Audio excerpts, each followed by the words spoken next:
Ma per quanto tempo dovrei vivere così? Come il disordine in casa,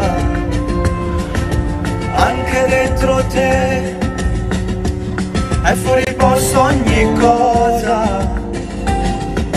Non chiamarlo mai come un amico qualunque, non ci riuscirai a fare finta di niente. Se fino a ieri ti chiamava amore, pensarci ti fa male, lei ti chiamava amore, come se fosse solo un brutto sogno, così da raccontare, da ridere e scherzare. Ma non è così, ma non è così, non è così.